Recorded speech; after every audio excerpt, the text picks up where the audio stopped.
Yan başkanı Ofi hududda joylashgan Jo'rabek S.A. fermer xo'jaligining ish yurituvchisiman. Shu xo'jalikni o'zim tashkil qilmadim. Hozirgi kunda o'g'lim boshqaryapti. O'tgan yili Amatsar firmasi bilan 20 gektar tamshash uskunasi o'rnatgan edik. Lekin vaqtga qarshi tok bo'lmagani sababli uncha bir yaxshi effekt bermadi. Dizel individual qo'yib ishlatdilar. Bu yil Drip Energy firmasi bilan shartnoma qildik. Quyosh panelini o'rnatdik, 50 kilovatlik.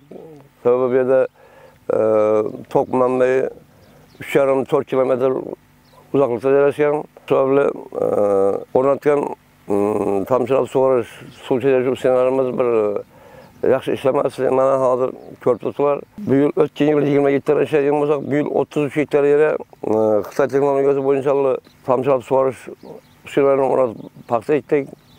Hozirgi kunda paxtalarimizning ko'karishi hammasi yaxshi. Xudo qalasa kelasi yilga mana rejalashtirib turibmiz 20 gektar yomg'irlatib sug'orish g'allarini rejalashtirib turibmiz. Kelasi yil uni xudo qalasa ishga tushiramiz. Xitoy texnologiyasining bir yaxshi yeri, masalan, hozir mana shu turgan yerimizni sal nami qochgan edim. Ana hozir nariklari paxta ko'karib ko'k soldi.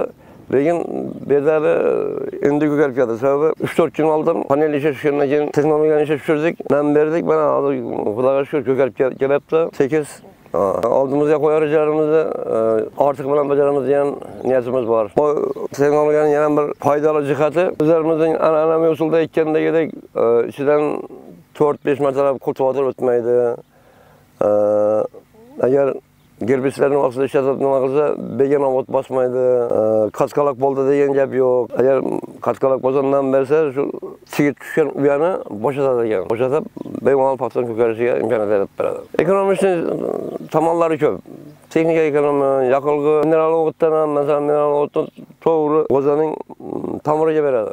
Kultivatorda berardik, uni 30%ni paxta o'zlashtirsa, 60-70%ni suv yuvib ketardi. Hozir suvdan ham ekonom, yoqilg'idan ham ekonom, o'g'itdan ham ekonom, fermer xo'jaligini daromadini oshirishga olib keladi. Fermer xo'jaligini daromad oshsa, yangi texnikalar olinadi, yangi texnologiyalar kiritiladi.